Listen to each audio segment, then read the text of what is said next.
Empezar esta sesión.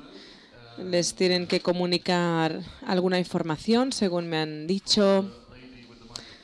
La azafata les tiene que decir algo. Adelante.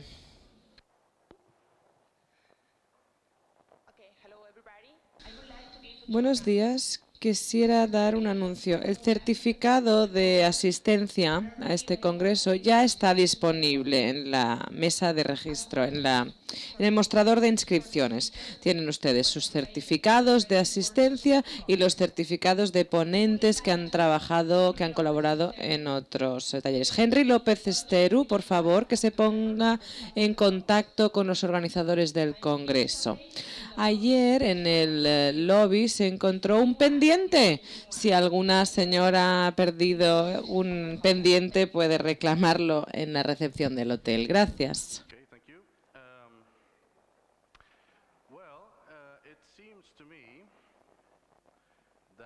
Muy bien, gracias. Pues creo que todos los oradores anteriores de este fantástico congreso tenían algo en común. A pesar de sus diferencias, profesores como Bulligin, Alexi y Coleman, todos comparten algo, sin embargo. Algo que quisieran ser, que es algo que es nuestro siguiente ponente. Un hombre más joven.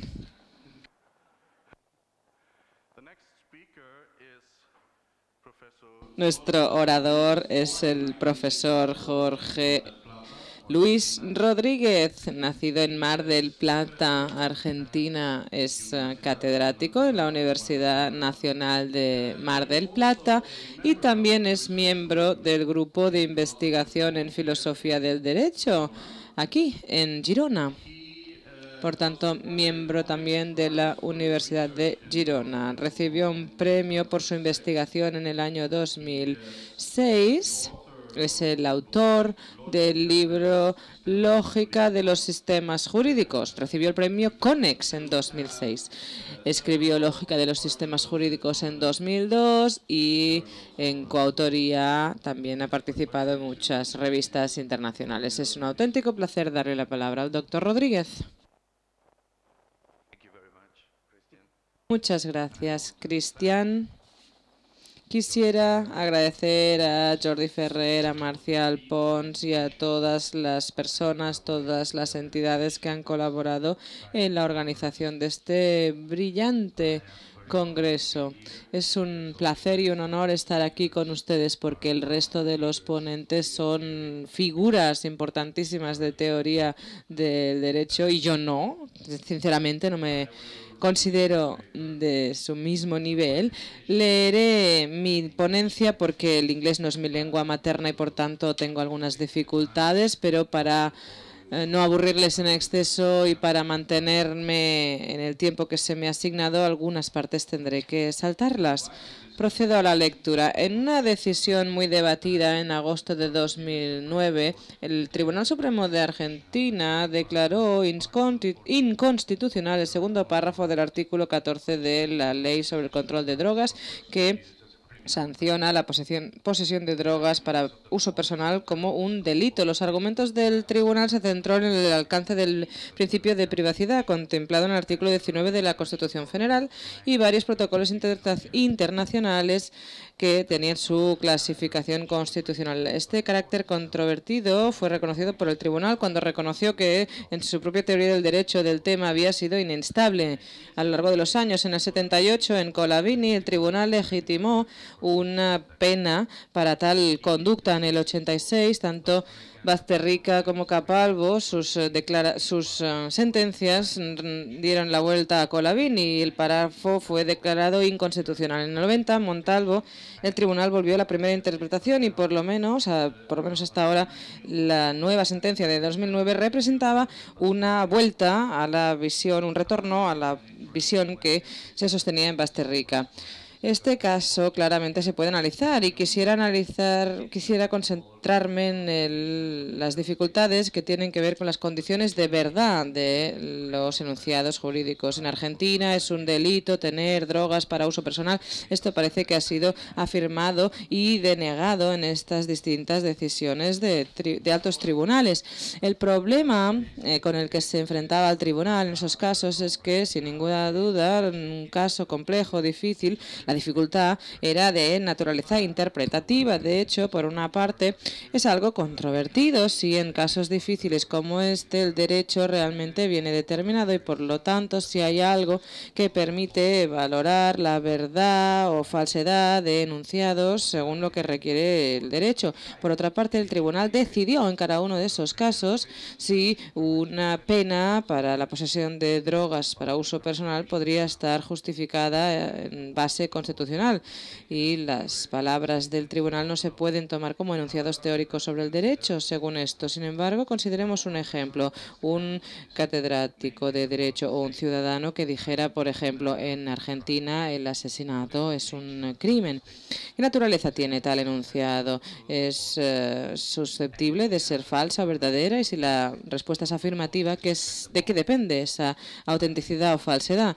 Yo creo que las respuestas más intuitivas a estas preguntas son que es posible hacer una aseveración falsa o cierta sobre el derecho y que los valores auténticos dependen del contenido de las reglas jurídicas, pero si lo miramos de cerca, la justificación de estas u otras respuestas requeriría asumir un cierto posicionamiento según los problemas más importantes de la teoría jurídica. Para mencionar algunos de los más fundamentales: la identificación del derecho y las relaciones entre derecho y moral, la interpretación y validez de las normas jurídicas y la teoría de la adjudicación.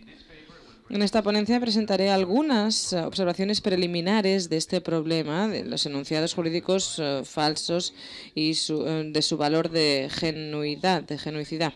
¿Es posible distinguir las reglas jurídicas de enunciados falsos o verdaderos sobre lo que requieren estas reglas? En segundo lugar, no todos los enunciados jurídicos son descriptivos en carácter y susceptibles de valores genuinos. Además, algunos comparten el carácter normativo de las normas técnicas de von Wright o las instrucciones de Schauer. Tercero, la posibilidad de mantener la distinción entre normas jurídicas y enunciados falsos o verdaderos sobre el derecho depende de la aceptación de una cierta concepción de norma jurídica. Cuarto, la concepción de reglas jurídicas que permite la defensa de tal distinción hace que sea un problema aceptar las relaciones lógicas entre las normas jurídicas. Y finalmente, sin embargo, la determinación de la autenticidad o falsedad de algunos enunciados jurídicos requiere tomar en cuenta las consecuencias lógicas de las normas jurídicas. Como punto de partida, parece importante recordar la distinción de von Wright entre normas y proposiciones normativas. Las normas se expresan mediante formulaciones norma. Son el significado de frases que sirven para prescribir, es decir, ordenar, prohibir, permitir algunas acciones. No son ni falsas ni verdaderas. Por otra parte, las proposiciones normativas son sobre la existencia de normas y son falsas o verdaderas dependiendo de la existencia o no existencia de la norma a la que se refieren. Una de las razones por las que estas dos nociones no siempre se han distinguido del modo correcto es porque las mismas palabras, por ejemplo, no se permite aparcar aquí, podrían utilizarse según el contexto para formular una norma o para expresar una proposición normativa. Según el contexto, transponer esta distinción al ámbito jurídico, podríamos decir así a primera vista que los enunciados jurídicos se refieren a la existencia de normas jurídicas y, por tanto, expresan proposiciones normativas verdaderas o falsas sobre el contenido del derecho. Consecuentemente, decir en Argentina el homicidio es un delito y no lo expresa una autoridad legal, sino un teórico jurídico, esto no expresaría una norma, sino una proposición normativa en relación a la existencia en Argentina de una norma jurídica que nos dice tal cosa. La relevancia de la distinción para el análisis jurídico, por lo menos para mí, es aparente y puede demostrarse a través de la consideración del problema de las lagunas jurídicas. A pesar de la insistencia de los positivistas jurídicos artianos sobre el rechazo de la existencia de una válida respuesta para cualquier problema jurídico, Dworkin reivindica que la tesis de las fuentes sociales implica la consecuencia contraintuitiva de que los sistemas jurídicos son necesariamente algo completo. El argumento de Dworkin se puede formalizar del modo que aparece ahí, dice el doctor Rodríguez. Tienen ahí la fórmula. Debo decir que por algunas razones falta en la línea 3 el símbolo de la resta. Debería poner no P, es decir, le falta un signo al punto número 3. Lo intentaré explicar con palabras. Desde un punto de vista positivista, la verdad de una frase como el asesinato está prohibido sería equivalente a la equivalencia de una fuente social para tal proposición. Si es así, esto implicaría lógicamente que la falsedad de la proposición el asesinato está prohibido es equivalente materialmente a la ausencia de la fuente social para tal proposición, pero también que la falsedad de la misma proposición es materialmente equivalente a la existencia de una fuente social para la proposición el asesinato no está prohibido. Por lo tanto, por transitividad, concluiríamos que la falta de una fuente social para la proposición el asesinato está prohibido sería equivalente materialmente a la existencia de la fuente social, a la proposición que nos diría el asesinato está permitido. Es decir, lo que no está prohibido legalmente está permitido desde el prisma jurídico. A primera vista, el rechazo de esta consecuencia parece forzar a los positivistas a abandonar el principio de bivalencia. Déjenme que introduzca una ligera variación sobre la reconstrucción de este argumento que nos precede. En vez de hablar de P, utilizaré la expresión TP, y T significaría truth, verdad. Y en ese caso tendríamos la fórmula que sigue. Es la reconstrucción que aparece en sus artículos. La lógica clásica no solo da, por supuesto, el principio del medio excluido, es decir, que una proposición o bien es cierta o bien es no cierta, sino también permite el principio de bivalencia. Una proposición es cierta o su negación es cierta.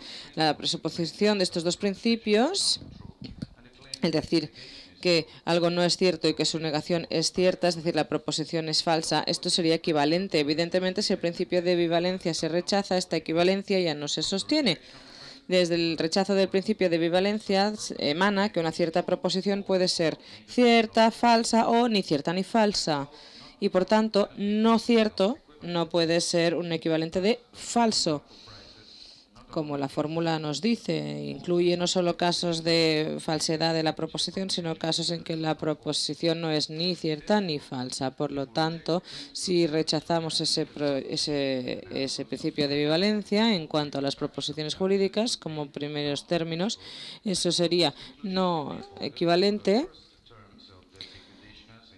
Y el paso sería análogo al paso en la reconstrucción antigua del argumento, que no sería admisible, y la conclusión de Dworkin se podría evitar. Esto podría seguirse por parte de distintos eruditos.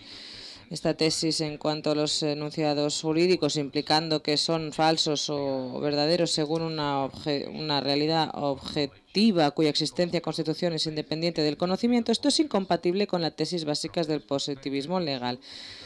La verdad de las proposiciones jurídicas bajo un enfoque positivista no podría concebirse independientemente de las condiciones para reconocer tal verdad. Si la tesis de las fuentes sociales reivindica que decir en Argentina el asesinato está prohibido es cierto, si existe una convención social que la avale, entonces el positivismo jurídico estaría comprometido con el rechazo del principio de bivalencia en cuanto a las condiciones verdaderas del positivismo jurídico. Pero hay una manera alternativa para evitar la conclusión indeseable del argumento, que tiene la ventaja de ser más deferencial a la máxima de mutilación mínima de Quine. Según esta visión, la tesis de las fuentes sociales no sostiene que la verdad de la proposición en Argentina el asesinato está prohibido requiera la existencia de una convención social para la verdad de tal proposición. Nos dice, en cambio, que la verdad de la proposición en Argentina el asesinato está prohibido depende de una convención social para la existencia de una norma en Argentina que prohíbe el asesinato, o mejor, una convención social para el criterio de identificación de una norma que prohíbe el asesinato como algo que pertenece al sistema jurídico argentino. Por tanto, lo que se necesita para evitar la conclusión que Dworkin se atribuye al positivismo jurídico no es el rechazo del principio de bivalencia, sino distinguir claramente entre normas jurídicas y proposiciones acerca de ellas, algo que Es imposible en las reconstrucciones previas del argumento porque el símbolo P se utilizaba ambiguamente para representar tanto normas como proposiciones normativas. Si nos tomamos en serio esta distinción, sustituimos P como medio para representar la proposición jurídica, como sería esta frase, para sustituirla por algo como la norma, el asesinato está prohibido, pertenece al sistema jurídico LS, entonces sería posible reconstruir las premisas del argumento según esta fórmula que figura. Según esta interpretación de la tesis de las fuentes sociales, la proposición que en el sistema jurídico está prohibido el asesinato sería equivalente a decir que la existencia de una fuente social en el sistema jurídico para la norma el asesinato está prohibido. Esto sería equivalente a la ausencia de una fuente social en el sistema jurídico. Para la norma, el asesinato está prohibido. Es decir, que en el sistema jurídico hay una norma que no prohíbe el equivalente, sería equivalente, que no prohíbe el asesinato, sería equivalente a la existencia de una fuente social para la norma. El asesinato no está prohibido. Cuando distinguimos estas normas, vemos proposiciones normativas y es posible ver que hay dos sentidos en el que se puede decir que una acción está permitida. En sentido meramente negativo no existe una norma que prohíba y en sentido positivo hay una norma que permite. La ausencia de convención social para identificar la norma el asesinato está prohibido, perteneciente al sistema jurídico, no es equivalente a la existencia de una convención social para identificar la norma el asesinato no está prohibido, tal como corresponde al sistema jurídico. El positivismo jurídico puede, por tanto, evitar una consecuencia contraintuitiva que implica su tesis básica, la compleción necesaria de todo sistema jurídico sin ningún compromiso a la tesis antirrealista que rechaza el principio de bivalencia según las condiciones auténticas de las proposiciones legales.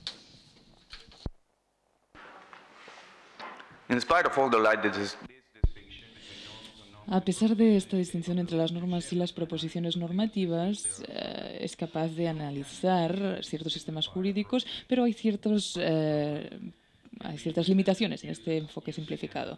Un primer problema puede presentarse, por ejemplo, tal como lo hace Tecla Masarese, que afirma que las no proposiciones no tienen valores de verdad. Su visión escéptica se basa en la siguiente tesis. Una proposición norma no es el significado de una única afirmación, sino de una conjunción de varias proposiciones, es decir, una proposición interpretativa y una proposición de validez. En segundo lugar, ni las afirmaciones interpretativas ni las de validez pueden concebirse como afirmaciones descriptivas. Y por último, ni tan solo las afirmaciones interpretativas ni las de validez pueden concebirse como verdaderas o falsas. Según la visión de Masarese, por un lado, las afirmaciones de validez incluyen una evaluación del acto de promulgación, es decir, una cierta formulación de normas, para que no haya simplemente afirmaciones descriptivas. Por otro lado, las afirmaciones interpretativas asignan un cierto significado a las normas formulaciones, pero según Masarese también no hay una única interpretación de lo que puede considerarse correcto o verdad de cualquier norma formulación. Por lo tanto, el proceso de identificación de la norma expresado por este medio nunca puede dar un resultado único y por lo tanto no puede las afirmaciones interpretativas no pueden ser únicamente y puramente descriptivas. Yo creo que los argumentos de Masarese no permiten derivar una conclusión muy sólida al respecto. No obstante, sus ideas destacan un aspecto muy importante de la intuición que muchos de los filósofos jurídicos tienen. Esto es que la ciencia jurídica tiene una dimensión normativa que parece superar el hecho de que lo que hace es trabajar con normas. Las tareas de la ciencia jurídica son complejas y sin duda no todas ni la mayoría de sus afirmaciones pueden asimilarse a proposiciones normativas en el sentido que acabo de explicar. Por lo tanto, es totalmente verdad que la mayoría de las afirmaciones de la ciencia jurídica no son susceptibles de la verdad o la falsedad. Y esto es porque dos de las tareas más importantes de la ciencia jurídica son la adscripción de una cierta interpretación a la norma formulación problemática y la evaluación de la compatibilidad de ciertas normas con las normas de rango mayor y también con las actividades que tienen un contenido evaluador indiscutible. Aquí es imposible examinar en detalle los distintos enfoques que se han defendido en la filosofía jurídica que tienen que ver con la naturaleza de las afirmaciones jurídicas. Además, ya se conocen suficientemente. Lo que se afirma es que los dos aspectos del problema que acabo de indicar, las diferentes interpretaciones de la interpretación jurídica o la validez jurídica, nos permiten presentar una cierta clasificación de estos enfoques. Si sobresimplificamos en un extremo de esta escala, podemos colocar los eruditos que afirman, por un lado, que la interpretación de las reglas jurídicas es una actividad no cognitiva que siempre implica una decisión autoritaria. Y por otro lado, que los enunciados sobre derecho son simplemente descriptivos. Alf Ross y otros defensores del realismo jurídico representarían este punto de vista. Al otro lado de la escala podríamos colocar a los eruditos que tienen la interpretación cognitiva, según los cuales siempre hay una respuesta adecuada a cualquier caso jurídico, pero a su vez siempre dicen que las afirmaciones sobre la validez de las reglas jurídicas tienen ciertas objeciones, que son normativos y no descriptivos. Dworkin y muchos teóricos del justnaturalismo aceptan esta postura. Un gran número de posturas intermedias también las encontramos en esta escala, las encontramos entre estos dos extremos, porque por su importancia me gustaría hacer un par de comentarios sobre lo que dice Kelsen al respecto. Kelsen siempre ha defendido la separación del es y el debería ser. Esta idea viene influida por dos tendencias filosóficas que llevan a una versión fuerte y una débil del mismo. En primer lugar, él presenta la idea de un mundo que debería ser como una categoría de comprensión que es distinta y no se puede reducir al el mundo es. Esto viene de la tradición kantiana. En su versión antológica de esta distinción hay dos reinos, hay dos mundos totalmente distintos. El mundo es y el mundo debería ser, cada uno regido por una lógica distinta. En el mundo es nos ofrece una visión más débil de la misma idea. Aquí tenemos la distinción en términos de lingüística, la prescriptiva y la descriptiva, cada cual con su propia lógica, con la consecuencia de que con una serie de afirmaciones simplemente prescriptivos, normativos no pueden inferirse los preceptos descriptivos. Por eso Kelsen afirma que no hay un puente lógico en el es y debería ser, y por lo tanto él afirma esta postura. No obstante, existe una segunda versión de esta distinción que es mucho más fuerte. Esta que trasciende el simple uso de la lengua. Esta queda reflejada en el enfoque de Kelsen de los enunciados sobre derecho, es decir, las normas jurídicas, y tiene mucho que ver con la percepción kelseniana de la teoría jurídica. En las primeras obras de Kelsen, él parece que se confunde con estas dos ideas, pero en cuanto a derecho y Estado, él sí que distingue entre verdad o falso, entre enunciados acerca del derecho verdaderos o falsos, y las normas jurídicas, que no son valores. No obstante, Kelsen afirma que los enunciados sobre derecho son enunciados de debería ser, no son de es, porque identifican la norma como válida. Y dentro del marco kelseniano, la validez es un concepto normativo. Es decir, que la norma es válida es decir que deberíamos hacer lo que prescribe la norma. Por eso los enunciados sobre el derecho no son solo ciertos y factuales, sino que son también deberían ser enunciados. La idea kelseniana de las que los enunciados sobre el derecho son enunciados prescriptivos parece un producto de una confusión que deriva de la ambigüedad que sistemáticamente afecta estos términos, que nos permite leer tal relación de forma descriptiva y normativa. Ross y otros han criticado esta idea ampliamente. Según Ross, los enunciados sobre derecho no pueden debería ser enunciados si tienen valores de verdad. La visión de Kelsen de la validez también es similar a la que encontramos en el justnaturalismo, que dice que las proposiciones de la ciencia jurídica tienen un carácter normativo y que no son compatibles con el positivismo jurídico en lo que respecta a la validez de las normas jurídicas. Hart ha objetado esta idea kelseniana descriptiva, del deber descriptivo, con la ayuda de la distinción entre el uso y la mención de las palabras. Él dice que un jurista afirma una disposición jurídica cuando utiliza ciertas palabras Y aquí la palabra debería mencionarse, pero no utilizarse en estos enunciados sobre derecho. No obstante, el rechazo explícito de Kelsen de esta lectura llevó a Hart a reconsiderar este argumento. Él propuso entonces una analogía con la relación entre un orador de una lengua extranjera y su intérprete. Supongan que alguien tiene que emitir en un campo de reos, tiene que emitir una orden y hay que traducir la orden. Por ejemplo, levántense a los reos. El intérprete no es una orden porque él no es la autoridad. Tampoco es una orden el hecho de que afirme las palabras originales, con lo cual tiene que ver con el significado de esas palabras. La afirmación del intérprete lo que intenta reproducir la orden. Aquí el imperativo gramatical fue descriptivo y no prescriptivo. No obstante, Hart destaca que esta lógica ha avanzado mucho en los últimos siglos para satisfacer esta categoría problemática de los deberían descriptivos. La distinción de Hart entre las afirmaciones formuladas desde un punto de vista interno y externo, así como la categoría de ras de los enunciados sobre derecho separados, pueden considerarse como un intento de dilucidar este carácter problemático de lo que Kelsen asigna a los enunciados sobre derecho. Me voy a referir a la idea de ras. Según Ras, los eruditos pueden utilizar el lenguaje normativo para describir el derecho y hacer enunciados sobre derecho. Este tipo de enunciados utilizan ciertos términos normativos y el orador los formula desde el punto de vista de aquellos que aceptan las normas. Pero este punto de vista no necesariamente tiene que compartirlo. Es decir, el orador no tiene que asumir necesariamente cualquier compromiso que las reglas le requieran. Estos enunciados pueden ejemplificarse mediante por ejemplo, un consejo dado por un experto sobre un sistema de reglas que no aprueba tales reglas.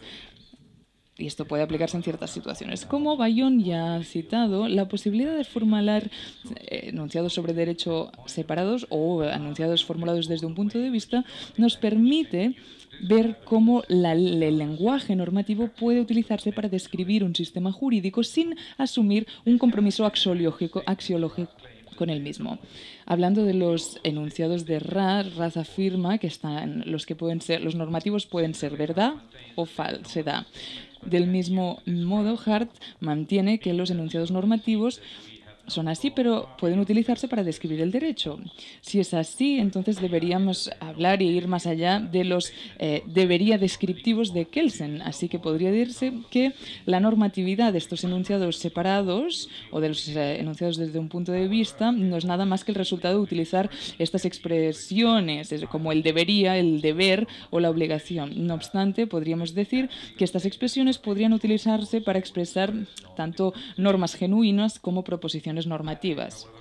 Yo creo, no obstante, que hay una manera de concebir el carácter de estos enunciados separados que nos da una explicación más clara de la de Ras y entonces nos permite hablar de lo que Fornrad llama normas técnicas o bien instrucciones.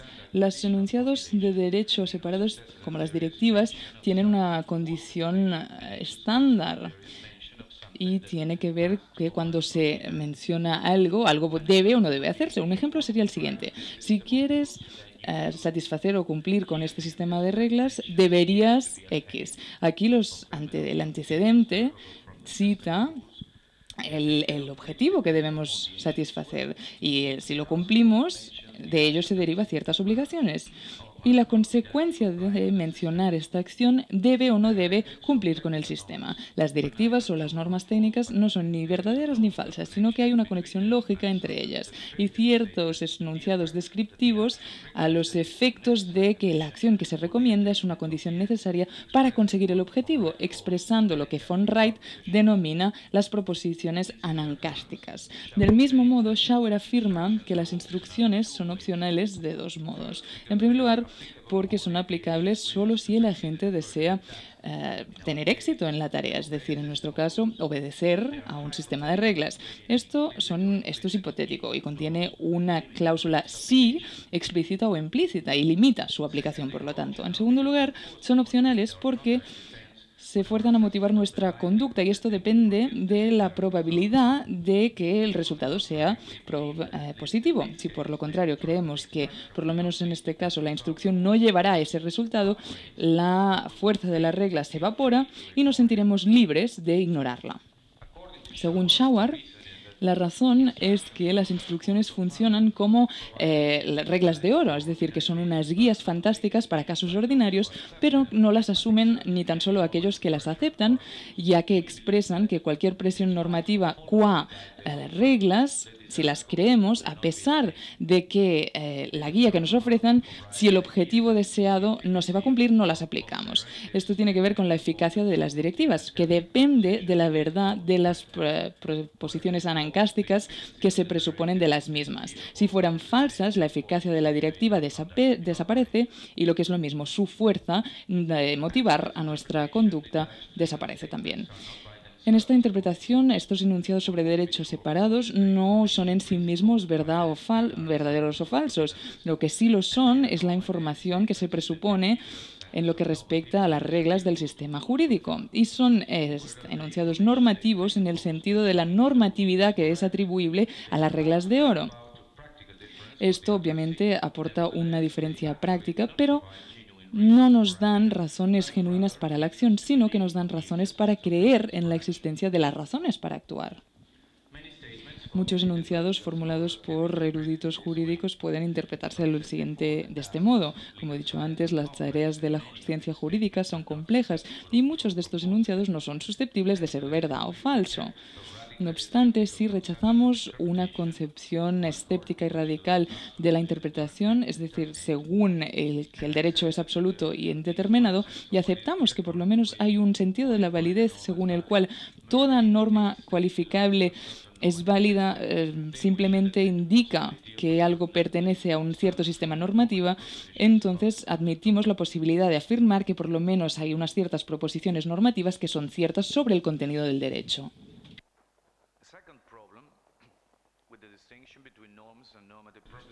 Un segundo problema entre la distinción entre normas y proposiciones normativas tiene que ver con la viabilidad, que depende de la concepción de las normas que adoptamos. Por lo menos podemos decir que hay tres maneras distintas de caracterizar las normas según su relación con la lengua.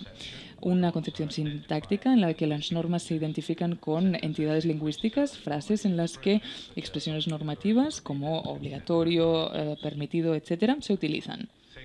En segundo lugar, una concepción semántica, en la que las normas se conciben como el significado de ciertas expresiones lingüísticas. En este sentido, las normas son entidades tipo proposición, son frases prescriptivas con significado, como las proposiciones son el significado de las frases descriptivas. Y luego tenemos la concepción pragmática, que son el resultado del uso prescriptivo del lenguaje. La misma proposición puede ser el objeto de distintos actos lingüísticos.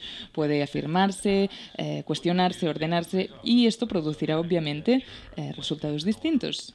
Una orden, una afirmación, etc. Desde este punto de vista, la posibilidad de distinguir las normas de otras entidades no está ni al nivel sintáctico ni al nivel semántico, lo que por lo tanto, deberíamos tener en cuenta los distintos usos del lenguaje. De estas tres alternativas, hay un argumento muy poderoso, muy sólido para rechazar la primera concepción sintáctica. Las normas no pueden identificarse a un mero nivel sintáctico, porque, tal como ya se ha dicho, la misma expresión lingüística puede utilizarse para expresar o bien una norma o bien una proposición normativa. Por lo tanto, se nos deja con las concepciones semánticas y pragmáticas. Nos quedan estas. Alchurrón y Bulligin ya han denominado estas dos alternativas la hilética y la expresiva, la concepción de las normas, y han demostrado que la opción que nosotros normalmente favorecemos entre estas dos maneras de caracterizar las normas tiene consecuencias muy importantes en lo que respecta a las relaciones con las normas que aceptamos, especialmente en relación con lo que admitimos como relación lógica entre tales normas. La posibilidad de aceptar una lógica de normas nos requiere que ofrezcamos una respuesta a la dificultad primaria que nos fuerza a reconciliarnos con ciertas intuiciones preanalíticas. Por un lado, parece natural que pensar que las normas no tienen valores de verdad, pero por otro lado, la lógica tradicionalmente se ha asociado con ideas de verdad y falsedad, en el sentido de que el concepto de la consecuencia lógica, así como el de la contradicción, y el significado de las conectividades lógicas se han definido en términos de verdad. En consecuencia, parece que el alcance de la lógica se limita a los enunciados descriptivos. No obstante, lo más común es derivar ciertas normas de otras, y un claro ejemplo de esto parece ser la obligación común de ofrecer una justificación de las decisiones jurídicas. Además, parece que no hay diferencia sustancial en el uso de las conectividades lógicas del discurso descriptivo y prescriptivo. Jürgen Jorgensen presentó este problema en forma de un dilema. Y podría decirse que las distintas respuestas que se ofrecieran al mismo marcan la evolución histórica de la lógica deóntica. El dilema es este. Bajo la presuposición que las normas no son ni verdad ni falsas, hay solo dos posibles alternativas en lo que respecta a la aplicabilidad de la lógica del discurso normativa. Estas conexiones lógicas se definen en términos de verdad, entonces no hay posibilidad de una lógica de normas, o bien la lógica de las normas es posible, pero entonces el alcance de la lógica tiene que ser más amplio que el discurso descriptivo. Y la noción de la consecuencia lógica, así como la conectividad lógica, no debería definirse sobre la base de términos de verdad, sino sobre la base de lo que contradice lo que es la tradición establecida. Luego hay aquellos que defienden que las normas tienen valores de verdad y por lo tanto aceptan una lógica de las normas, pero también hay quien rechaza la idea anterior. En la segunda postura todavía sería posible justificar la lógica de las normas, pero el avalar esta posibilidad requeriría que la lógica superara el reino de la verdad. Y para cualquiera de estas dos perspectivas distintas sería posible distinguir una lógica de las normas genuina desde unas proposiciones normativas lógicas. Por el contrario, tenemos los que defienden la concepción pragmática, que solo aceptan una lógica normativa de las proposiciones, porque desde este punto de vista las normas son hechos y entre los hechos no hay relaciones lógicas. Yo difiero un poco parcialmente de estas ideas, pero voy a explicar mis diferencias porque debemos analizar un poco más. Utilizaré una idea que presentó Elizabeth Anscombe. Podríamos decir que el lenguaje se utiliza para describir y también tenemos el lenguaje para guiarnos. En caso de este uso, el problema está en el primero que he citado. Por el contrario, cuando el lenguaje se utiliza de forma prescriptiva, la dirección para encajar va en la dirección opuesta. Por lo tanto, el sujeto de la prescripción no tiene que actuar. El problema no está ahí en el lenguaje, sino en el mundo en sí mismo. Esta es la explicación de las normas y sus diferencias con otras entidades que caracterizan la concepción pragmática de las normas. Desde esta perspectiva, la diferencia entre la afirmación de que P es el caso y la prescripción de que P debería ser el caso radica en la diferencia de la actitud proposicional que adopta el orador. Las normas son casos de uso prescriptivo del lenguaje en el que la dirección que citaba Elizabeth proviene del mundo y no del lenguaje. Los que defienden la concepción semántica de las normas deben ofrecer una alternativa de reconstrucción de la diferencia entre proposiciones y normas. Tenemos, por ejemplo, el mundo de la semántica del mundo. Podemos decir que si es un valor de verdad el hecho de afirmar que la proposición P es un caso, o bien determinar como valor de verdad que algo obligatorio es algo no que sucede en el mundo, sino en los mundos posibles que son ideales normativamente con lo que respecta al mundo real. Por lo tanto, la norma P obligatorio sería verdad en el mundo real si P fuera verdad en todo mundo posible que es normativamente ideal. Obviamente, presentar las diferencias entre los enunciados descriptivos y las normas de este modo implica aceptar que las normas son capaces de tener valores de verdad. Es importante ver que estos mundos de semántica posibles no tienen por qué asumir que las afirmaciones polémicas, por ejemplo, que las normas son proposiciones, entidades tipo proposición. Por ejemplo, si decimos que prescribir que P es obligatorio en el mundo actual es lo mismo que preferir un mundo ideal normativamente en lo que respecta al mundo real de hoy. Pero si optamos por este caso, es decir, y que la prescripción sería que este debería ser el caso, entonces aquí la distinción es pragmática y no semántica. En otras palabras, solo una de las dos opciones es posible. Y entonces estaríamos en la direction of fit de la frase expresando una norma. En tal caso, la frase intentaría registrar lo que sucede en un mundo normativamente ideal y sería verdad o falso según el éxito que tuviera. La opción alternativa es que la direction of fit afirma el uso de la lengua. En este caso, la frase en sí misma determinaría cuál es el mundo que el orador cree que es normativamente ideal y además le añadiría valores de verdad. En consecuencia, nosotros aceptamos simultáneamente que hay valores de verdad o bien seguimos la concepción pragmática, porque parece que no hay regla de concepción para aceptar una y rechazar la otra. Por otro lado, desde el punto de vista pragmático, parece que a primera vista la lógica de las normas genuina es inaceptable. Las relaciones lógicas solo serían admisibles entre proposiciones normativas, es decir, entre enunciados descriptivos sobre la existencia de normas. Aquí el reto, desde este punto de vista, consiste en ofrecer un sistema de lógica para las proposiciones normativas y no presuponer relaciones lógicas entre las normas. No obstante, tal como ha demostrado von Wright en uno de sus artículos más recientes, tal sistema sería simplemente una simple aplicación de la lógica proposicional, en el sentido que no estaría incluido en las leyes específicas para las proposiciones normativas. Por lo tanto, desde esta concepción, o bien aceptamos que el reino de la lógica supera la verdad y, consecuentemente, aceptamos la existencia de relaciones lógicas entre las normas o bien rechazamos incluso la posibilidad de una lógica para las proposiciones normativas, a no ser que seamos capaces de dar un título tan presuntuoso a una simple aplicación de la lógica proposicional. La razón última que justifica estas conclusiones es que yo sospecho que detrás de la distinción entre las concepciones semántica y pragmática de las normas hay, de hecho, distintas visiones sobre el significado. Según una, el significado se explica simplemente por términos de verdad y el otro lo explica a través de términos del aspecto pragmático. Desde el primer punto de vista, tenemos una dirección de encajar desde el lenguaje hacia el mundo, que serán capaces de contener valores de verdad. Bajo esta visión se evita el dilema de Jorgensen y además se puede justificar, es fácil, la posibilidad de que haya relaciones lógicas entre las normas. Y además las normas, desde esta perspectiva, se conciben como entidades similares a las proposiciones. Muy bien, un corolario importante a este punto de vista es que precisamente por esta característica la distinción entre normas y proposiciones normativas no puede sostenerse porque las normas en sí mismas son proposiciones sobre lo que debería ser el caso.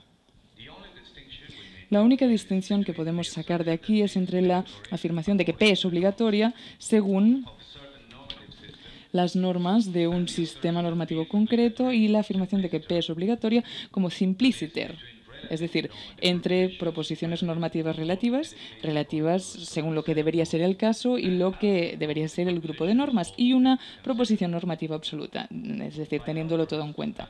Por el contrario, según el segundo enfoque, la idea de las normas que tienen valores de verdad es inaceptable.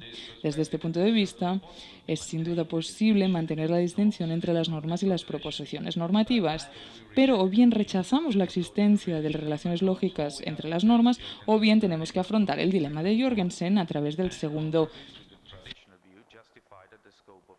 que es contrario a la visión tradicional que justifica que el alcance de la lógica no queda restringido a la verdad. Pasemos ahora al análisis de los enunciados de derecho. Si la idea se presenta, lo que hemos presentado hasta ahora es sólido, entonces se nos plantea que podemos demostrar distintos tipos de dificultad en la proyección y distinción de las normas y las proposiciones normativas en el campo legal. Para ilustrar este caso, voy a volver a Kelsen y a su opinión sobre los enunciados del derecho. En sus escritos, uno de sus recientes,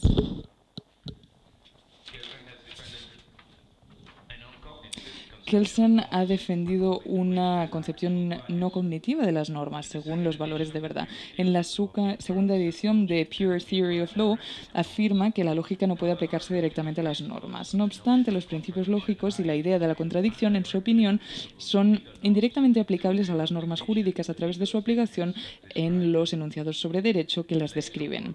En obras más tardías, Kelsen va más allá y excluye la posibilidad de una aplicación de las normas. Pero a pesar de estas variaciones, sin duda Kelsen opta por la primera parte del dilema de Jorgensen. Las normas no son capaces de tener valores de verdad y por lo tanto no hay relaciones lógicas entre ellas.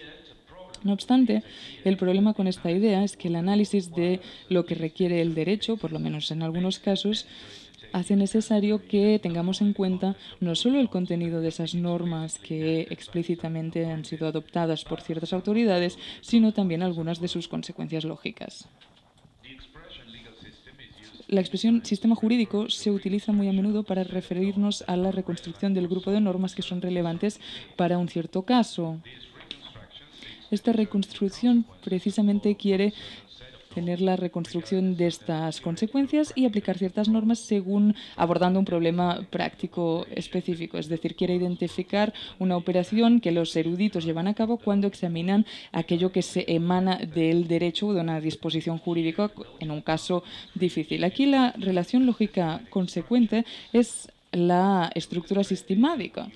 Para ilustrarlo, voy a utilizar una decisión reciente que también hizo hace poco el Tribunal Supremo de Argentina. En 2004, en el fallo Aquino, el tribunal declaró inconstitucional el artículo 39.1 de la Ley sobre Riesgos Laborales, que excluía en accidentes laborales la posibilidad de reclamar al empleador una compensación, daños y perjuicios, incluso en casos de negligencia absoluta, porque el sistema de empleados de compensaciones fijas y limitadas a través de las empresas aseguradoras que quedaba establecido en el artículo 15.2 de la misma ley, producía en el caso que estaba en cuestión un resultado que era insuficiente para cubrir los daños y perjuicios sufridos por el señor Aquino y violaba constitucionalmente los derechos implicados.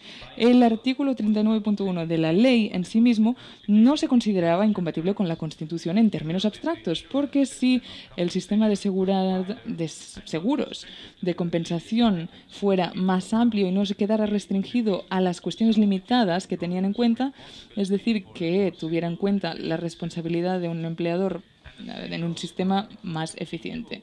Y lo mismo pasa con el artículo 15.2 de la ley, porque si a la víctima de un accidente laboral se le permitiera pedir daños y perjuicios a su empleador por una negligencia, tal como pasó con Aquino, la compensación fijada por el sistema de seguros no entraría en conflicto con la Constitución. Estas ideas que afirmó el tribunal generaron gran controversia entre los eruditos jurídicos en Argentina, que hasta el día de hoy siguen debatiendo precisamente sobre esta decisión y su alcance. En mi opinión, lo que se deriva de esta decisión es que ni el artículo 39.1 ni el artículo 15.2 de la ley, cuando se consideran aisladamente, entran en conflicto con los derechos constitucionales. El problema vino generado por la consecuencia de la conjunción de ambas normas, y la polémica que produce este fallo es simplemente el resultado de la indeterminación generada por la incompatibilidad de normas de rango mayor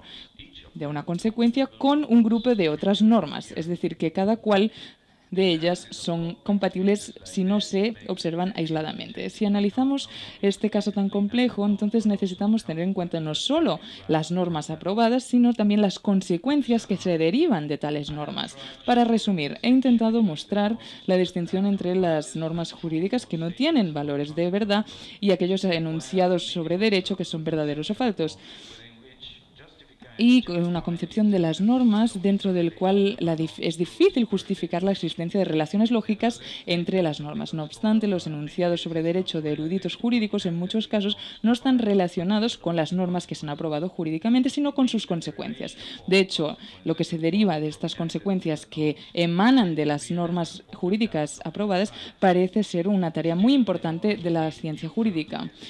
Y todavía, para seguir respondiendo a esta intuición y dar una respuesta al problema de la base de la lógica de las normas, para ver si se pueden conceber tal como carecen de valores de verdad. Pero este problema, por supuesto, va más allá de los límites de mi artículo. Gracias.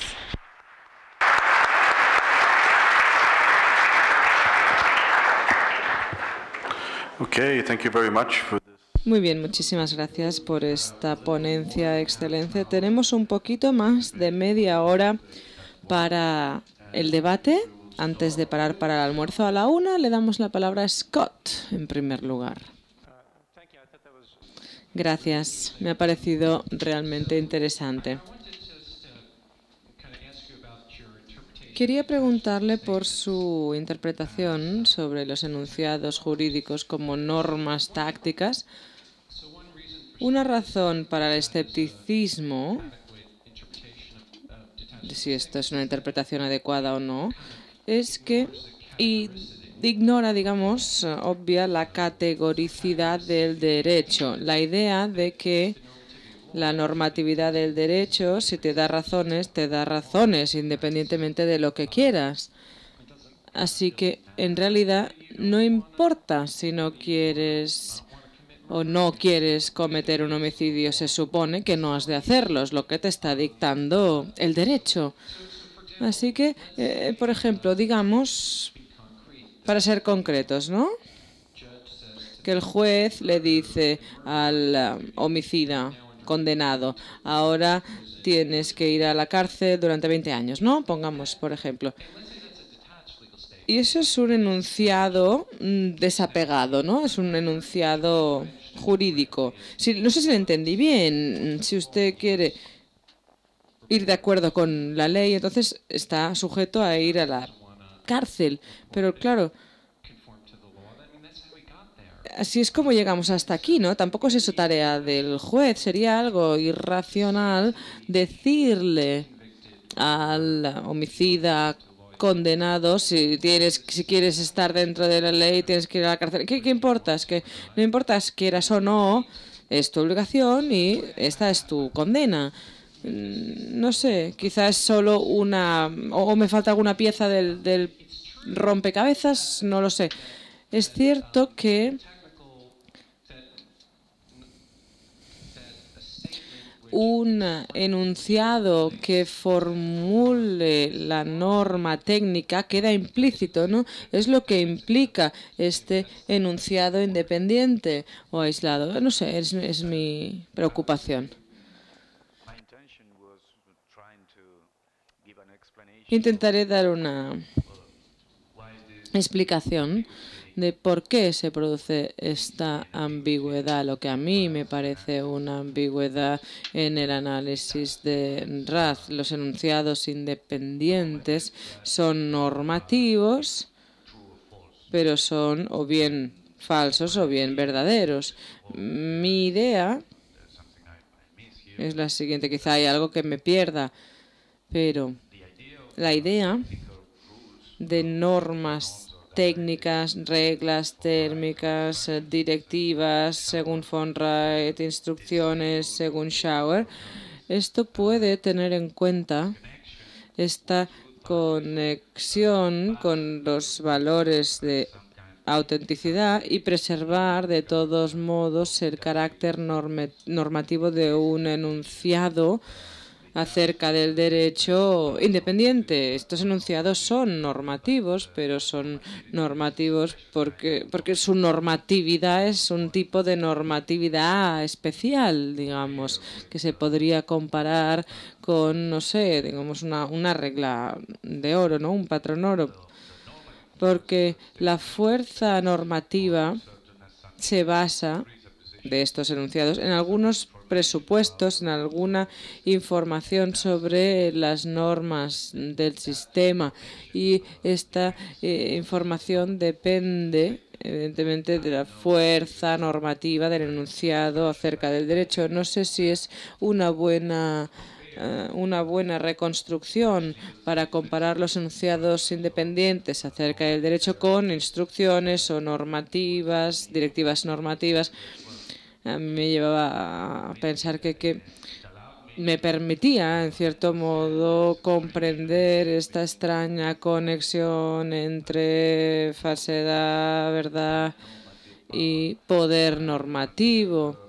Estoy seguro de que hay mejores análisis de este carácter problemático del enunciado del derecho. Aquí tenemos al profesor Dahlman, que ha publicado un artículo precisamente sobre este tema. He leído el suyo, he leído otros trabajos también al respecto. Y me parecía interesante establecer esta comparación con directivas, normas técnicas, por esta razón, precisamente, por este motivo, porque me permitía comprender cómo ciertas informaciones sobre el contenido de un sistema jurídico puede ser relevante y pertinente para darle fuerza legal, fuerza jurídica a un enunciado. No sé si con esto le respondo la pregunta. Muy bien, José Juan me parece que levantaba la mano, ¿sí? Espera que le llegue el micrófono, por favor. Yo estaba primero, dicen por ahí. Bien. Bueno, ya que tiene usted el micrófono, adelante, después José Juan.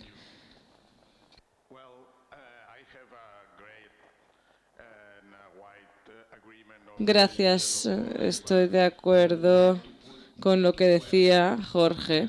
Dos preguntas. La primera, ¿qué tipo de desacuerdo tenemos cuando disentimos, por ejemplo, en ese ejemplo, ¿no?, que usted planteaba, en Argentina es un delito poseer drogas para consumo personal? O según la Constitución norteamericana, la pena capital queda excluida. Según la Constitución española, es válido el matrimonio entre personas del mismo sexo. ¿Esto qué tipo de desacuerdo es? ¿Es un desacuerdo tipo falso verdadero? Estamos hablando de los valores, si son válidos o no. ¿Son desacuerdos de cariz general? Me parece que es una pregunta muy importante sobre las proposiciones normativas, sobre todo sobre este tipo de proposiciones jurídicas normativas. Esta era mi primera pregunta. Segunda cuestión.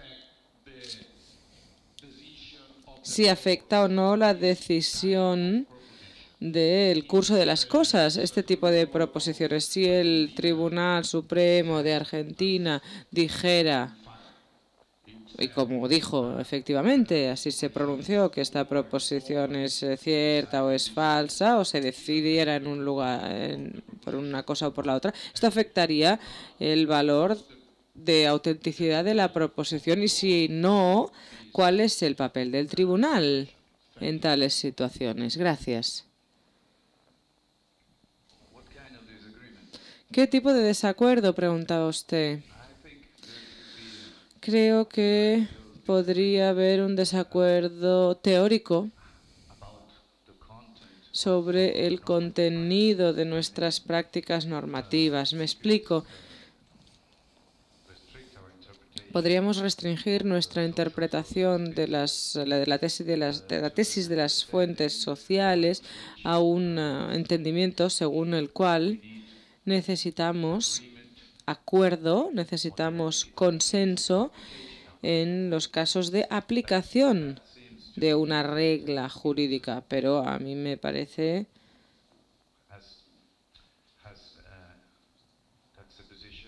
que esta es una posición que no tiene una respuesta posible para preguntas como la que usted formulaba, como explicamos el desacuerdo en estos contextos. Creo que hay otras posibilidades para interpretar la tesis de las fuentes sociales, y podríamos interpretar que esta tesis constriñe y limita hasta el punto de decir algo como que hay hechos sociales que determinan las fuentes del derecho, y nada más que eso. Las normas jurídicas deben identificarse a partir de tales fuentes. Y quien interprete es libre de hacerlo así. Podemos interpretar la tesis de las fuentes sociales como algo que no tiene implicación directa sobre la identificación de normas jurídicas. Sin embargo, creo que ambas comprensiones, ambas interpretaciones de la tesis de las fuentes sociales son inaceptables. Yo creo que la tesis de las fuentes sociales lo que nos dice es algo distinto. Nos dice algo como que necesitamos un acuerdo para identificar cierto conjunto de normas, pero esto no implica necesariamente que necesitemos el consenso absoluto sobre el modo en que debemos aplicar esas fuentes. Puede haber criterios o principios de correcta aplicación de dichas normas que quizá estén implícitos en nuestra práctica normativa y ahí podríamos disentir. Ahí podría surgir el desacuerdo sobre lo que requiere una norma en cada caso, ¿no? De modo que el tipo de desacuerdo que presentaba usted como ejemplo se podría también analizar desde este prisma. El positivismo jurídico no está obligado a interpretar esta tesis de las fuentes sociales como algo que no tiene respuesta para el problema de este desacuerdo. En este caso, estamos hablando de aplicación. Y estamos hablando de la constitucionalidad de un delito, la pena por un delito, en este caso la posesión de drogas para consumo personal. Y habría que determinar el alcance exacto de las normas que forman parte de la Constitución. En una situación así se podría analizar desde el prisma del desacuerdo teórico, en el sentido de qué es lo que viene implícito en nuestra comprensión del alcance de dichas normas. Y en cuanto a su segunda pregunta, esa sentencia, ese fallo del tribunal a favor o en contra, ¿afecta o no el contenido del derecho? Esa era su pregunta. Supongo que respondería, depende. Quizá pueda ser el caso que en algún sistema jurídico un fallo de tal tipo, es decir, la norma del reconocimiento nos puede dar efectos, puede sí afectar a fallos como este. En Argentina, el fallo del Tribunal Supremo no fuerza a los jueces y jerarquías inferiores a seguir necesariamente los criterios que determina el tribunal, de modo que creo que no es el caso en otros sistemas jurídicos, de modo que depende de la configuración, de la composición de esta norma del reconocimiento. Es algo contingente el si afecta o no el contenido del derecho.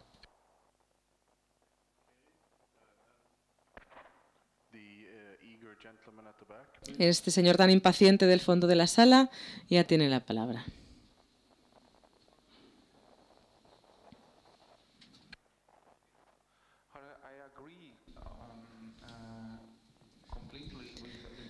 Estoy totalmente de acuerdo con esta propuesta. De hecho, tengo un artículo con la misma propuesta a la hora de interpretar las proposiciones de la ciencia jurídica como estos enunciados anancásticos o como normas técnicas.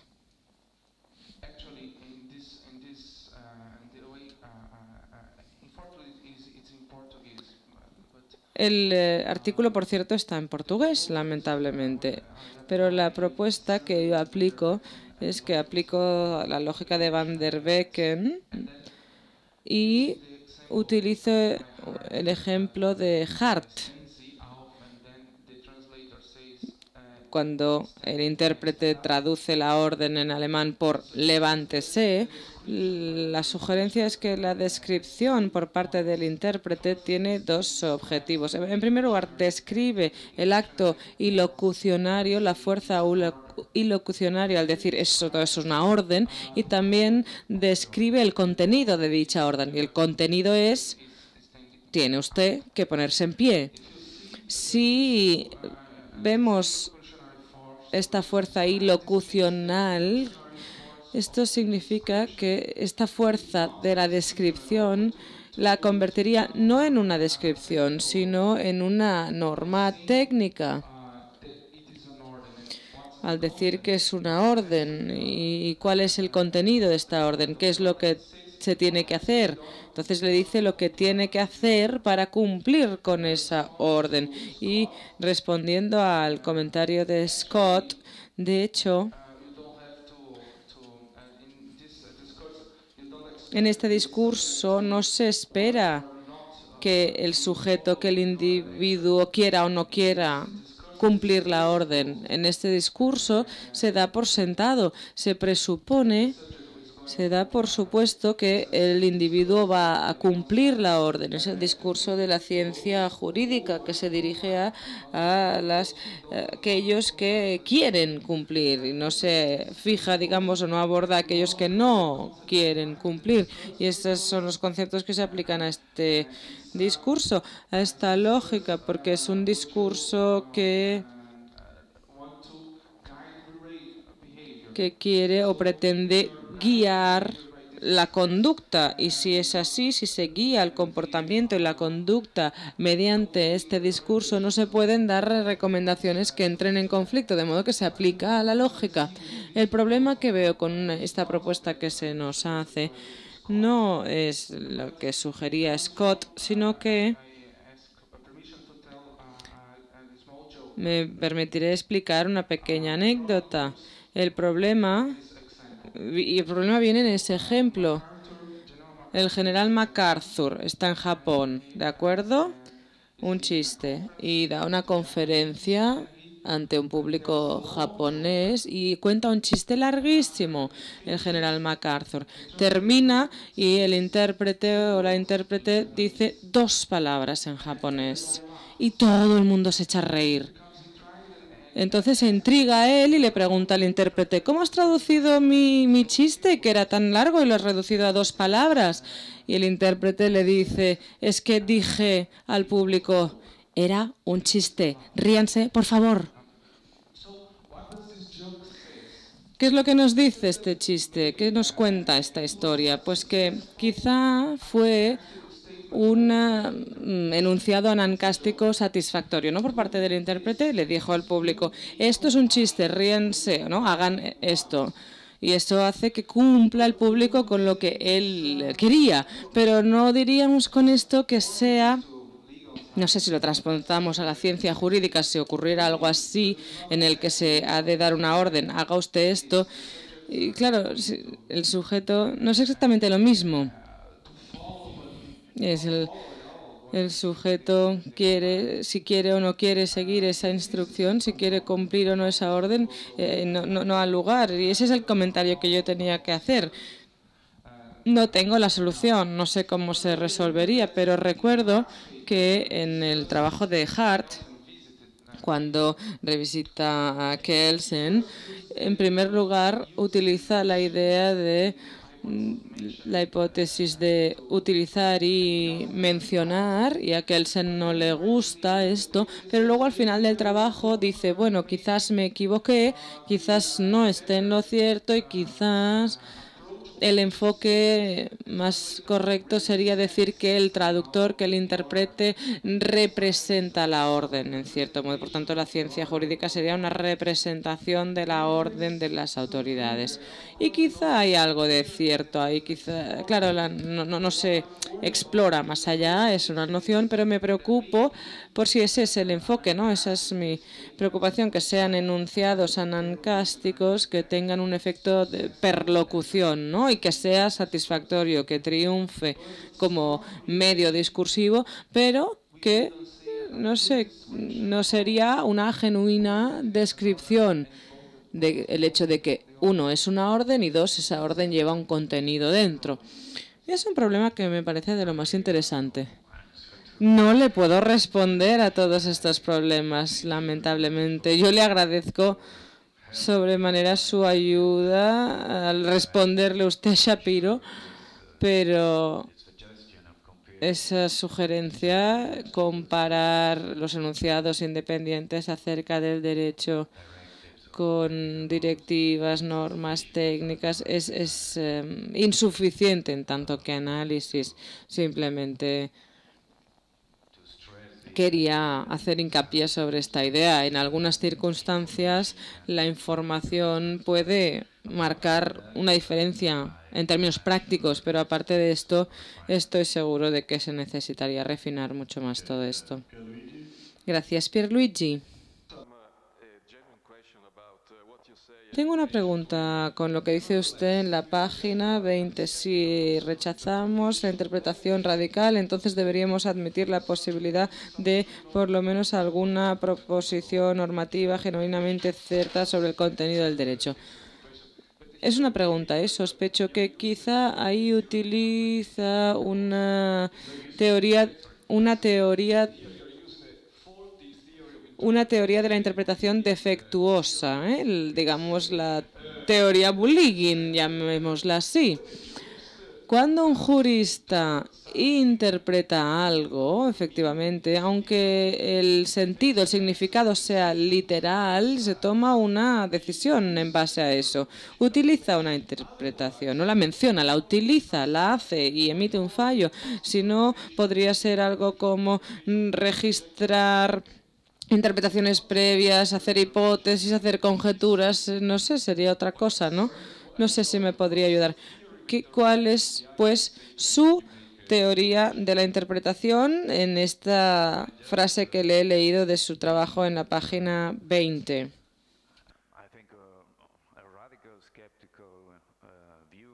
Creo que tengo una visión radical escéptica en cuanto a la interpretación, ¿no? El derecho no sería más que un conjunto de formulaciones, pero abiertas a interpretación, sujetas a una libre decisión por parte de aquellos que interpretan. He intentado no ponerme de ninguna parte, ¿no? Porque simplemente hablaba del análisis de las situaciones de casos simples.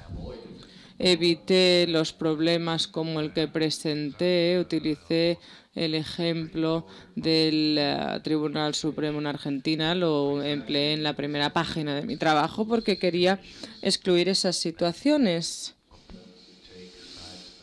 porque ya implicaría ponerse de un lado o del otro en cuanto a la teoría de la interpretación. Lo único que decía ahí es que si se rechaza una visión extremadamente escéptica, y sería algo totalmente indeterminado, entonces podemos tener algunos enunciados ciertos o falsos. Por otra parte, los únicos enunciados falsos o verdaderos que se pueden formular después de que se ha tomado una decisión o antes. Antes no tienes nada más que textos sin interpretación. Por tanto, no puedes hablar del contenido del derecho. No pretendía nada más que esto con mi afirmación. En cualquier teoría de la interpretación que excluya esta visión escéptica radical, podemos aceptar que hay algún tipo de objetividad en el derecho y, por tanto, sí puede haber enunciados verdaderos o falsos en derecho. Pero, insisto, he excluido estos problemas en mi trabajo. No he abordado la cuestión de la interpretación, tampoco he abordado otros asuntos porque es imposible analizar exhaustivamente, minuciosamente todas las circunstancias que tienen impacto sobre el problema de la determinación, sobre cuáles son los valores genuinos de un enunciado acerca del derecho. Hay otra cuestión de la que no he hablado en absoluto en mi trabajo, el concepto de la validez. No lo he abordado y es evidentemente fundamental para determinar lo que entendemos por validez, por norma válida y para poder a partir de ahí decir algo acerca de los valores genuinos de los enunciados acerca del derecho. He intentado centrar mi atención en una tesis muy restringida, la importancia y el modo en que podemos proyectar esta distinción entre normas y proposiciones normativas en el ámbito jurídico. Y ahí radica la dificultad, precisamente. No sé, para decir más sobre los enunciados acerca del derecho, deberíamos dar una respuesta a problemas como la pregunta que usted formulaba, ¿no? ¿Qué teoría de la interpretación sostenemos? ¿Qué teoría de la validez podemos sostener? Sin haber resuelto estos problemas, ninguna respuesta sería completa en cuanto a la validez de los enunciados acerca del derecho. Giovanni, por favor. Una pregunta muy corta. Usted supone en su artículo que las normas técnicas que no son ni verdaderas ni falsas, pero esto es cuestionable si tenemos en cuenta las diferencias entre las normas técnicas y otros tipos de normas. Así pues, en su opinión, ¿cuál sería un buen argumento para afirmar que las normas técnicas no son ni verdaderas ni falsas? He dicho que cuál sería un buen argumento para usted para afirmar eso, pero usted lo presupone sin justificarlo con un argumento. La idea de la noción de norma técnica, es decir, en relación con los que son enunciados verdaderos o falsos, pero en sí mismas no son verdaderas o falsas. Es decir, una norma técnica no indica que algo es una condición necesaria para otra cosa. Pero si esto es lo que queremos, estos son los medios que tenemos que utilizar para alcanzarlo. Bueno, por lo menos tal como yo entiendo la idea de von Wright, las normas técnicas no son en sí mismas verdaderas o falsas. Lo que hacen es presuponer un cierto enunciado que sí tiene que ser verdad para la eficacia del resultado, pero en sí mismas no son ni verdaderas ni falsas. Una pregunta de aquí, la primera fila, Dan. Me ha gustado mucho este artículo. Solo tengo un par de objeciones menores. Usted afirma que en una concepción semántica, en la cual se admite que las normas tienen valores de verdad, la dirección para encajar va del lenguaje al mundo. También dice que en esta concepción resulta imposible distinguir entre las normas y las proposiciones normativas porque las normas en sí mismas son proposiciones sobre lo que debería ser el caso. Me parece que, en primer lugar, la dirección para satisfacer una norma no va del lenguaje al mundo en este caso, sino del lenguaje a mundos idealmente posibles, que son distintos obviamente del mundo real. Sí, está en lo cierto. Y en segundo lugar,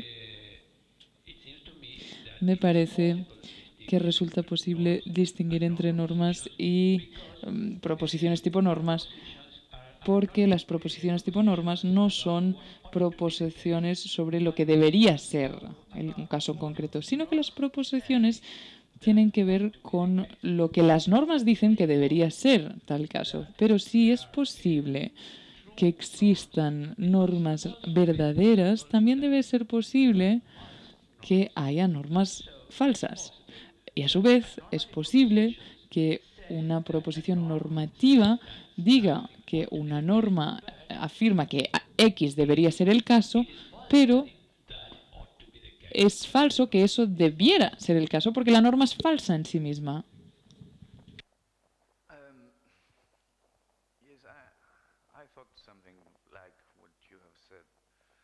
Bueno, sí, esto ya se me había pasado por la cabeza a mí. Quizá es demasiado fuerte decir en un par de palabras, como lo voy a intentar hacer, que dentro de esta concepción de las normas resulta imposible distinguir entre las normas y las proposiciones normativas.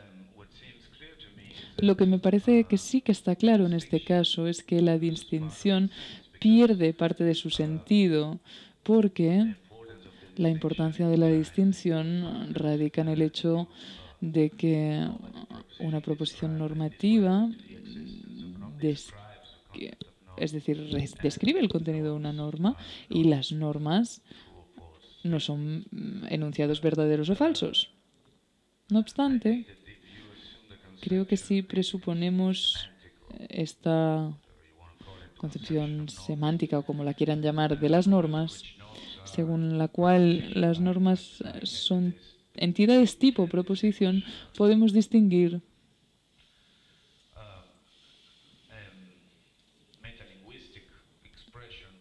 una expresión metalingüística en relación con lo que dice una norma, es decir, lo que usted comentaba. El problema aquí es que las proposiciones normativas normalmente se expresan en los mismos términos que las normas, es decir, una proposición normativa no dice, por lo menos en su forma más habitual, por ejemplo, que la norma X dice A y B. Las mismas palabras normalmente son las que se utilizan para expresar tanto normas como proposiciones normativas. Así que creo que si presuponemos que las normas son entidades tipo proposición, por lo menos la importancia de la distinción ahí pierde sentido, porque puedes distinguir referencias metalingüísticas en relación con lo que dice la norma, pero ahí no está, ese no es el kit de la cuestión. Es decir, son entidades totalmente distintas. Yo sí que reconozco aquí que quizá mi declaración en el artículo es demasiado fuerte, es demasiado osada, pero como se dice en mi trabajo, sí que creo que si pensamos que las normas son entidades tipo proposición, las normas en sí mismas son proposiciones de lo que tiene que hacerse, lo que debería ser, etc. Por lo tanto, distinguir entre normas y proposiciones normativas es un poco opaco, o es menos claro que la concepción alternativa es simplemente una etiqueta, para ponerle a las normas, porque en realidad todos son proposiciones sobre lo que debería ser el caso. Como digo, en mi trabajo, lo que sí se puede distinguir, o sí que podemos de algún modo preservar la idea de normas y proposiciones normativas y la concepción alternativa. Y lo otro que podemos decir al respecto de esta perspectiva es que quizá cabe afirmar una proposición relativa o absoluta. Es decir, habría una correlación. Las normas quizás son absolutas y las proposiciones normativas, su equivalente sería en relación con un grupo de normas. Pero, a ver, no hay distinción de categoría entre las normas y las proposiciones normativas. Todos son proposiciones, porque las normas en sí mismas son proposiciones. Insisto en que quizá es demasiado fuerte decir que no puedes trazar una distinción, pero no tiene el mismo alcance que la concepción alternativa. Bien, pues tenemos tiempo para 2 preguntas cortitas y la primera proviene de la primera fila. Gracias.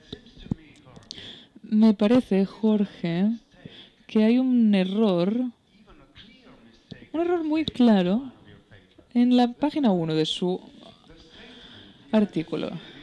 La afirmación en Argentina es un delito por la posesión de drogas para el consumo personal parece que se ha afirmado de forma sucesiva y se ha rechazado de forma sucesiva también en las decisiones sucesivas del Tribunal Supremo. ¿Está seguro de que el Tribunal Supremo simplemente realiza enunciados acerca del derecho.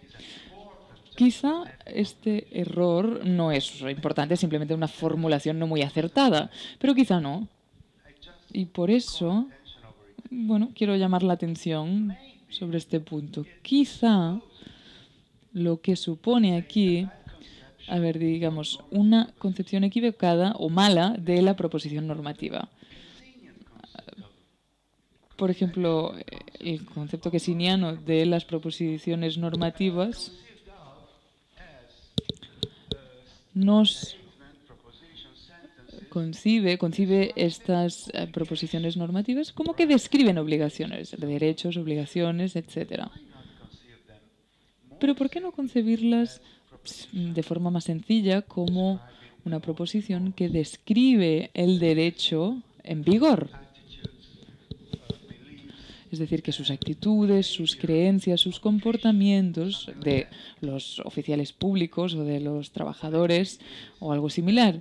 Lo que quiero decir aquí es que si esta declaración que en su trabajo de que en Argentina está prohibido la posesión de drogas, etcétera, hace referencia a un erudito jurídico, yo no acabo de ver que haya ningún problema grave con ello. ¿Es un enunciado verdadero en la actualidad?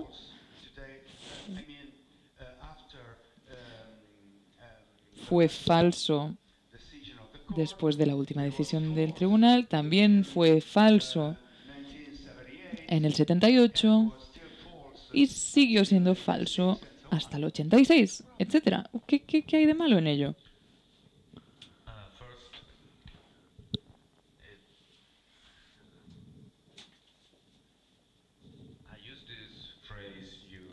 Esta frase que tú has citado la he utilizado a modo de introducción para el debate, pero en el siguiente párrafo queda corregida.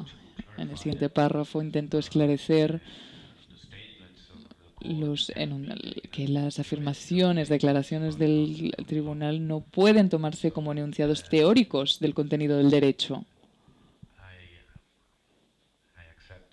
Así que, de acuerdo, acepto que no es una formulación muy acertada, no queda muy claro lo que quiero decir. Pero utilizo este ejemplo porque me pareció una cuestión interesante que no está aquí en este artículo sobre los valores de verdad de los enunciados acerca del derecho y que esto tiene que ver precisamente con casos problemáticos como este que yo planteo. En cuanto a tu idea de que concierne a los casos problemáticos como este, bueno, pues sí es posible hacer afirmaciones de verdadero y falso sobre el derecho, es decir, verdadero ahora, después del fallo del tribunal.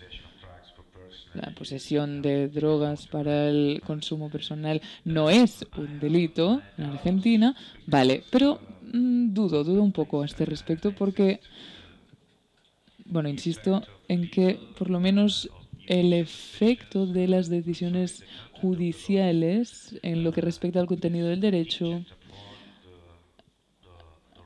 es contingente en lo que respecta a la regla del reconocimiento. Quiero decir que en Argentina sigue siendo un tema polémico. Este fallo del tribunal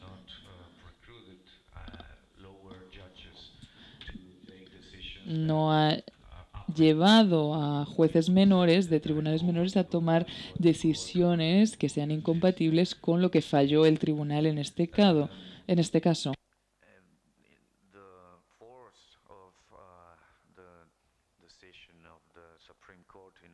Es decir, que la decisión del Tribunal Supremo en Argentina, no es suficiente para que otros jueces menores no decidan en sentido contrario. Es decir, que no estoy seguro de que algún teórico jurídico en Argentina esté de acuerdo contigo, de que es verdad que en esta decisión el contenido del sistema jurídico es que ahora mismo no es delito en Argentina poseer drogas para el consumo personal. Así que dudo bastante que el contenido del derecho quede determinado únicamente por lo que declaran los jueces en casos particulares. Muy bien, pues la ultimísima pregunta, Eugenio, por favor. Mi pregunta es casi idéntica a la que ha hecho Guastini. Yo también he examinado este problema de una falta de estabilidad de los jueces del Tribunal Supremo. No es un problema desde la idea de que las proposiciones normativas son verdaderas o falsas, porque la verdad de una proposición normativa obviamente es relativa depende de un grupo de normas o de sistemas normativos. Toda decisión del Tribunal Supremo cambia este grupo de normas porque introduce una nueva norma. Aparte del problema psicológico de los jueces que esto conlleva, es natural que la falsedad o la verdad de las proposiciones normativas sea distinta. Y el hecho de que otros jueces quizá decidan en un sentido distinto no altera esta cuestión, porque la proposición es cierta en lo que respecta al grupo de normas que incluye una decisión o una frase determinada por el tribunal. Una vez esta decisión cambia, la verdad cambia con ella. Ya no es verdadero. Así que no termino de ver ningún problema a este respecto. Bueno, claro, yo tengo un punto de vista distinto. No estoy de acuerdo para nada. Y lo mismo en lo que respecta a su postura sobre los jueces que un día tienen que afrontar un caso en el que hay un vacío legal. Claro, la idea es que cuando el juez resuelve el caso en el que hay un vacío legal, la decisión del juez cambia el derecho. Este no tiene por qué ser el caso. Aquí lo que tiene que hacer el juez en este caso es tomar una decisión en el que el derecho es indeterminado y la decisión que tome el juez debe implicar una complementación necesaria del sistema con otra norma para completar su razonamiento para justificar su resolución al respecto del caso. Pero esto no significa necesariamente que la norma que el juez ha introducido en su razonamiento para dar solución al caso, después de la solución del juez, que esto pase automáticamente a ser parte del sistema. Esto no tiene por qué ser así. No tiene por qué ser así que cuando el Tribunal Supremo aborda un caso problemático como el que yo cito en el artículo, el derecho tenga que cambiar necesariamente. Esto depende, obviamente, de cómo funcione la regla del reconocimiento. En Argentina, la fuerza de las decisiones del Tribunal Supremo no tiene este efecto. Una cosa es decir que los jueces menores de rango menor, por ejemplo, por razones económicas, después de la decisión, siguen la decisión porque saben que si deciden en sentido contrario, esto será será revocado por el Tribunal Supremo, pero no tienen la obligación de seguir la decisión tomada por el Tribunal Supremo, con lo cual creo que es contingente. Una decisión judicial produce un cambio en el derecho. Es contingente. Muy bien, muchas gracias, Jorge, y gracias a todos.